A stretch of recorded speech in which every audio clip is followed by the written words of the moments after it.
أعوذ بالله من الشيطان الرجيم بسم الله الرحمن الرحيم 39. Sura Zumar Mekkede nazil bo'lgan 75 oyat. Nahayat shafqatlik, mehribon Allohning ismi bilan boshlayman.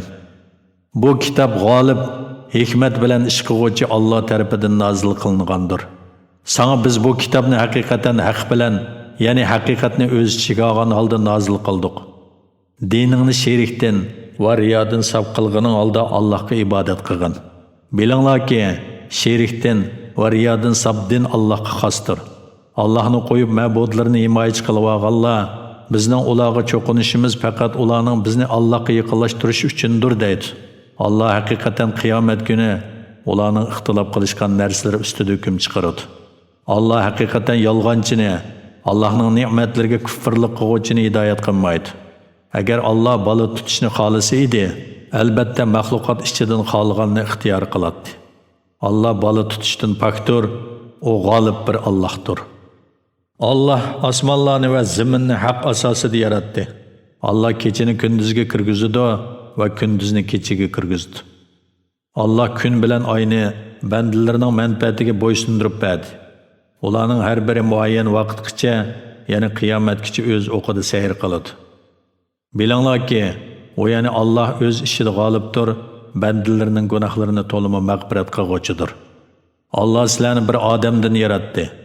Ondan uning juftini, ya'ni Havvoni yaratdi va hayvonotlardan 8 ni sizlar uchun yaratdi.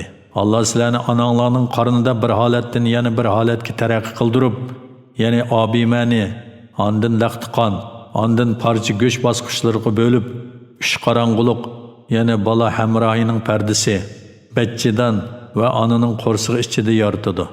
Ana shu Alloh sizlarning parvardigoringlardir.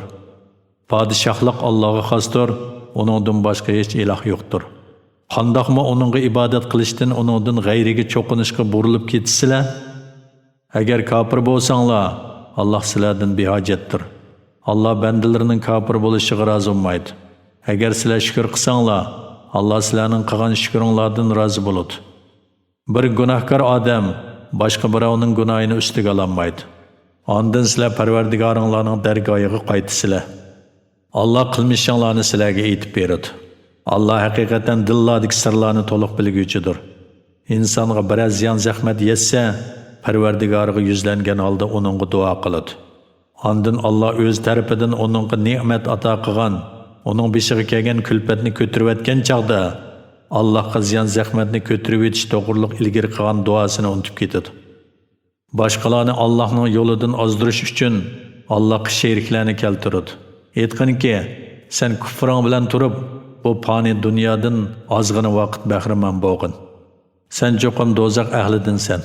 Allohga sherik keltirgan odam yaxshimi yoki oxirat azobidan qo'rqib, Parvardigoringning rahmatini umid qilib, kechining soatlarini sajda qilgan va qiyomda turgan holda ibodat qilib o'tkazgan odam yaxshimi? Aytqinki, biladiganlar bilan bilmaydiganlar barobar bo'lamdi, faqat sog'lom aql egalari iborat oladi.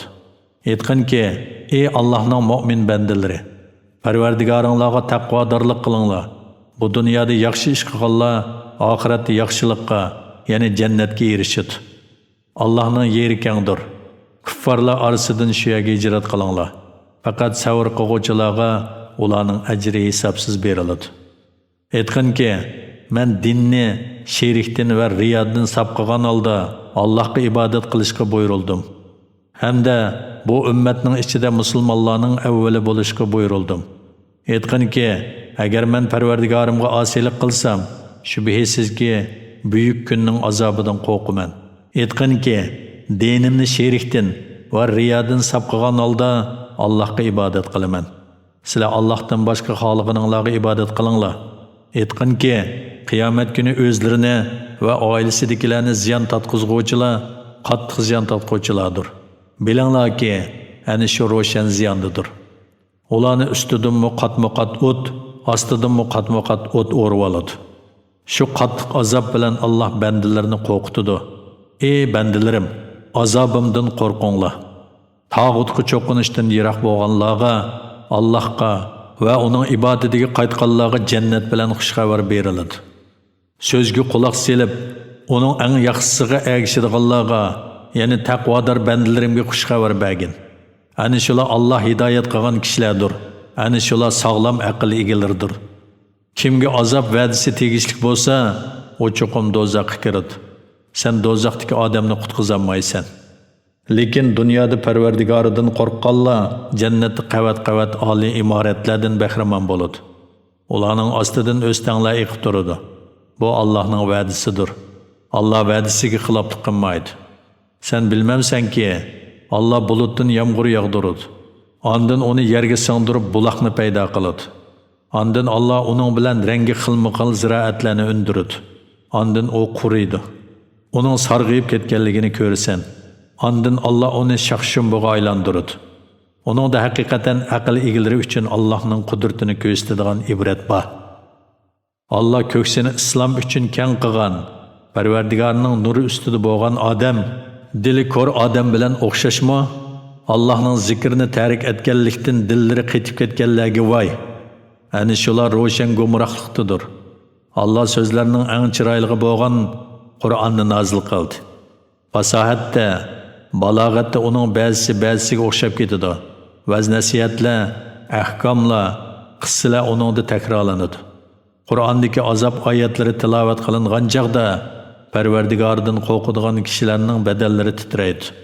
Ondan ularning zikri uchun, ya'ni Allohning rahmati, mag'firatiga doir oyatlar tilovat qilingan chaqda ularning badallari va dillari yumshab aram topadi. Ana shu yana Qur'on Allohning hidoyatidirki, uning bilan Alloh xohlagan odamni hidoyat qiladi. Alloh ozdirgan odamga hech hidoyat qiluvchi bo'lmaydi. Qiyomat kuni qattiq azobni yuzi bilan mudofaa qiladigan odam azobga duchor bo'lmaydigan odam bilan o'xshashmi? Zolimlarga, ya'ni kofirlarga qilgan gunohlaringlarning jazosini tetinglar deyiladi. Ulardan ilgari o'tgan ummatlar payg'ambarlarni inkor qildi. O'ylamagan yerdan ularga azob keldi. Alloh ularga bu dunyoda xorliqning ta'mini tetitdi. Oxiratning azobi texmi buyukdir. Ular oxiratning azobini bilsa edi, payg'ambarlarni inkor qilmaydi. Biz sizlarni vaz-nasihat olsin deb bu Qur'onda ularga turli misollarni bayon qildik. Qur'on arabchadir, agirlikdan xolidir. Umidki, ular Qur'onning ma'nosini tushunib kufrdan saqlang'ay. Alloh sizlarga mundaq bir misolni keltirdi. Bir qul bo'lib, uningga ishq selishni talishadigan nurg'un xo'jayinlar igdorchilik qiladi. Birsi bu ishqa, birsi u ishqa buyuradi. U kimni rozi qilishni bilmay qoladi. Yana bir qul bo'lib, u bir odamga xosdir. Bu ikki qul, ya'ni uning ahvoli barobarmi? Jimi hamda sana Allohga xosdir. Balki ular yana mushriklarning to'lisi bilmaydi. Sen haqiqatan o'lisan, ular haqiqatan o'ladi. Ondan keyin sizlar qiyomat kuni Parvardigoringlarning dargohida bir-biringlar bilan da'vo qilasizlar. Allohga yolg'onni chaplagan, nozil bo'lgan rost so'zni, ya'ni Qur'onni inkor qilgan odamdanmi zolim kishi bormi? Jahannamda kofirlarga o'rin yo'qmi? Rost so'z, ya'ni Qur'onni kelgan kishi va uni e'tirof qilgan kishilar ana shular taqvodorlardir. Ular Parvardigorning dargohida o'zlari xohlagan narsalardan bahramand bo'ladi. Ana shu yaxshi ish qiluvchilarning mukofotidir. Alloh ularning eng yomon amallarini yo'qqa chiqaradi. Ularga qilgan eng yaxshi amallar bo'yicha savob beradi. Alloh bandasiga, ya'ni Muhammad alayhisalomni qo'g'dashga va uningga yordam berishga yetarli emasmi? Ular seni Allohdan boshqa ma'budlar bilan qo'rqitadi. Alloh gumroh qilgan odamni hech hidoyat qiluvchi bo'lmaydi. Alloh hidoyat qilgan odamni hech ozdiruvchi bo'lmaydi. Alloh g'olib, dushmanlarni jazolag'uchi emasmi? Agar ulardan osmonlarni va zaminni kim yaratgan deb so'rasang, shubhisizki ular Alloh yaratgan deydi. Aytqinki, agar Alloh menga biroz zahmat yetkazishni iroda qilsa, uni dafi qilishga, yo Alloh menga rahmat qilishni iroda qilsa, uni to'sib olishga Allohdan boshqa sizlar ibodat qilayotgan ma'budlar qodir bo'la olamdi? Menga aytib beringlar-chi. Aytqinki, menga Alloh kifoyadir. Tavakkul qiluvchilar uningga tavakkul qilsin, ya'ni hamma ishini Allohga topshirsin. Aytqinki, ey qavmim, sizlar o'z holinglar bo'yicha ishlanglar. Menmi o'z holim bo'yicha ishlayman. Sizlar uzunga qolmay qorlig'uvchi azobning kimga keladiganligini, mangulik azobning kimga tushadiganligini bilasizlar. Shubhisizki, biz sana kitobni insonlar uchun haq bilan nozil qildik. Kimki hidoyat topadi ekan, o'zi uchun hidoyat topgan bo'ladi. Kimki ozidi ekan, o'zining ziyni uchun ozgan bo'ladi. Sen ularga homiy emassan. İnsanlar o'ladigan chaqlarida Alloh ularning jonlarini oladi. O'lmaganlarning jonlarini uxlagan chaqlarida oladi. O'limga hukm qilingan, ya'ni ajali yetganlarning jonlarini tutib qilib, qolganlarning jonlarini muayyan vaqtgacha, ya'ni ajali yetkichi qo'yib beradi. Buningda fikr yurgizadigan qavm uchun Allohning qudratini ko'rsatadigan nurg'un alomatlar bor. Ular fikr yurgizmadi, balki Allohni qo'yib shafaatchilarni tutdi. Aytganki, ular yana shafaatchi qilinganlar hech narsaga qodir bo'lolmaydigan va hech narsani sezmaydigan tursimi, ularni shafaatchi tutamdi. Shafaatning hammasi Allohning ilkididir. Hech odam Allohning iznisiz shafaat qilolmaydi. Osmonlarning va zaminning podshohligi Allohga xosdir. Ondan sizlar Allohning dargohiga qaytirilsizlar. Yolg'iz Alloh tilga ilinsa, oxiratga ishonmaydiganlarning dillari siqilib ketadi. Allohdan boshqa ma'budlar tilga ilinsa, ular xush bo'lib ketadi. Aytqinki, ey osmonlarni va zaminni yaratquvchi, yoshirinni va oshkorni bilguvchi Alloh, sen bandalarning orasida ular ixtilof qilishgan narsalar ustida hukm chiqarsan. Agar o'zlariga zulm qilganlarning igdorchiligida yer yuzidagi narsalarning hammasi yana shuningdek bir hassa ko'p narsa bo'ladigan bo'lsa, qiyomat kunidagi qattiq azob uchun uni fidya bergan bo'ladi. Ularga Alloh tarafidan bu dunyodagi chog'larida o'ylab boqmagan azoblar oshkor bo'ladi. Ularga ularning dunyoda qilgan yomon ishlari oshkor bo'ladi. Ularning dunyodagi chog'da payg'ambarning da'vatini masxir qilganliklarining jazosi uchun ularni qattiq azob o'rib oladi. Insonga bir musibat yetsa, bizga duo qilib iltijo qiladi. Ondan uningga marhamat qilib, bir ne'matimizni ato qilsak, u bu ne'mat menga o'z ilmimdan, ya'ni fazlimdan, amgikimdan, tirishchanligimdan, rizq tepishning yo'llarini egillaganligimdan keldi deydi. Ish u o'ylagandek emas, balki u sinoqdir, ya'ni ne'mat ato qilish bilan uni itoat qilamdi, osiylik qilamdi deb sinaymiz. Lekin ularning to'lisi buni bilmaydi. Mundaq so'zni ulardan ilgirkilarmi qilgan, ularning erishgan mol-mulklari ularga asqatmadi.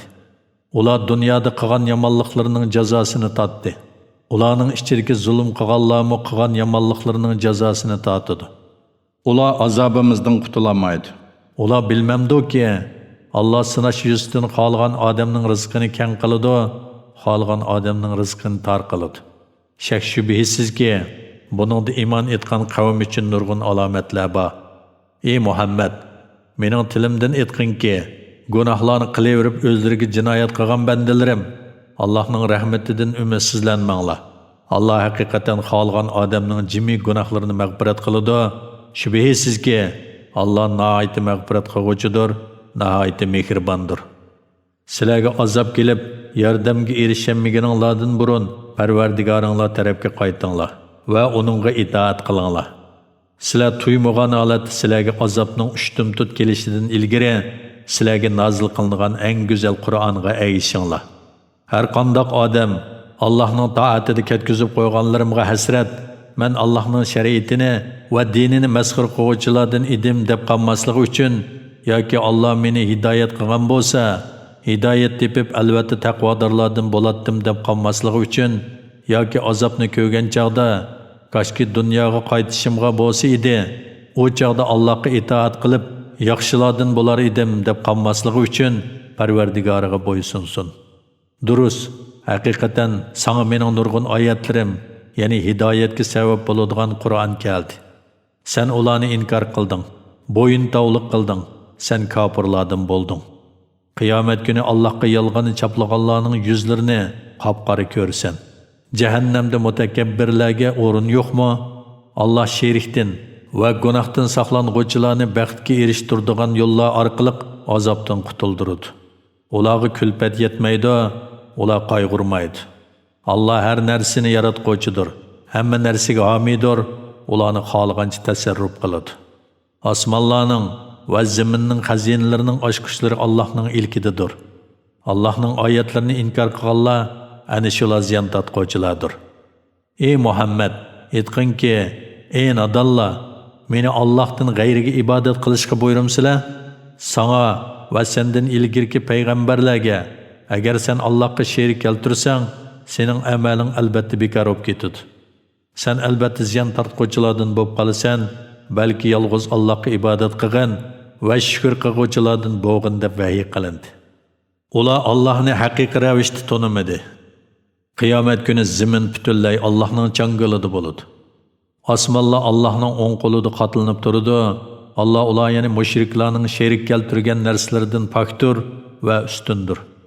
So'ri chilinganda osmonlardagi va zamindagi Alloh xohlagandan boshqa maxluqotlarning hammasi o'ladi.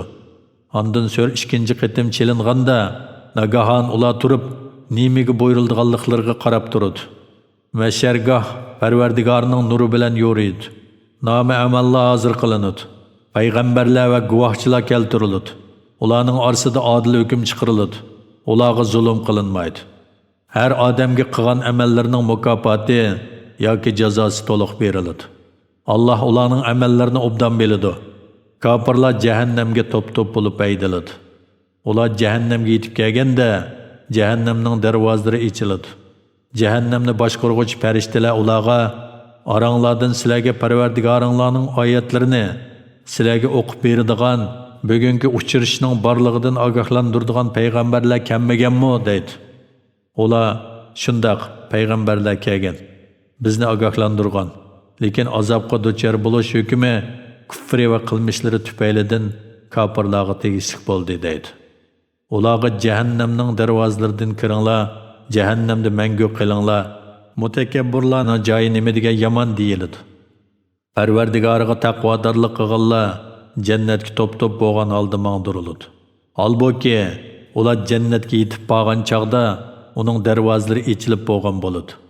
Jannatga muakkal farishtalar ularga sizlarga omonlik bo'lsin, sizlar gunohlarning kirlaridan pok bo'ldinglar, jannatga kiringlar, uningda mangu qilinglar deydi. Ular jannatga kirib o'rnashgan chaqda aytadi: "Jimi hamd sana Allohga xosdirki, u bizga qilgan va'dasini ishga oshirdi. Jannatning ziminiga bizni varis qildi.